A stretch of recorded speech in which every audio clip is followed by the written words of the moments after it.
The first thing we mean by progressing through skills is raising skills levels across the board. Let me explain. Jobs are becoming more complex. For example, in the past, if you were a car mechanic doing maintenance and repair, all you needed was mechanical knowledge. Today, car functions are increasingly computerized. If something goes wrong, it's not just a matter of mechanical repair. There's also a need to run computer diagnostics on the car to find out what is wrong. In future, we will have driverless cars. The car mechanic will then have to acquire even more skill sets. In fact, he may be replaced by a maintenance robot. To stay relevant, he will need skills that enable him to direct and control the robot, a higher order of skills. So if you just take the example of the car mechanic alone, the skills needed yesterday were mechanics.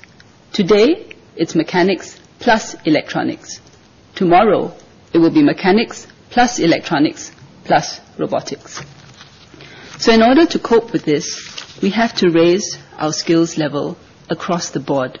That's what we are seeking to do at every sector, at every level, to bring Singaporeans to a new skills equilibrium. And this is so that as the way we do jobs change, as jobs themselves change, as new ones are created and old ones are swept away, Singaporeans will be ready not only to cope, but to thrive. Because those with the raised skills levels will be the ones who will be able to access better pay, better prospects, better progression, and better outcomes.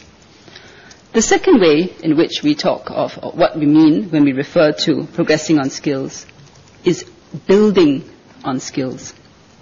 We want people to be able to progress by building upon a solid preceding layer of skills at each stage. Let me give an example which I encountered when I visited the Keppel shipyard. An employee comes in with a diploma in marine and offshore technology. He works for a few years as an assistant engineer, installing and commissioning equipment on a rig. Later on, he goes on to do a degree in naval architecture. He graduates, becomes a naval architect, and can design ships or rigs. So think, how much more someone who has actually worked on building a rig can bring to the design and functionality of a rig when he one day becomes a naval architect. So that is what I mean by building on skills. Then there is broadening of skills. We want people to progress not only by building on skills, but actually widening their scope. So, for example, you could have a technician or an engineer on the shop floor, and this person may, after some time, show leadership or organizational potential. To help that person fulfill potential, you need to broaden his or her skills. So, for example, by sending him or her to a course in project management and human resource management, so they acquire a different set of skills. Then the third way, or the fourth way in which we refer to it, is deepening of skills. There's a need for deep knowledge and expertise. This is the path of specialization.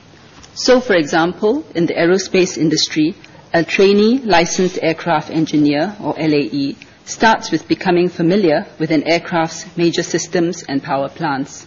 He deepens his skills to become an assistant LAE and performs transit check procedures, and then becomes a full LAE, performing detailed system, engine component and functional checks and troubleshooting procedures.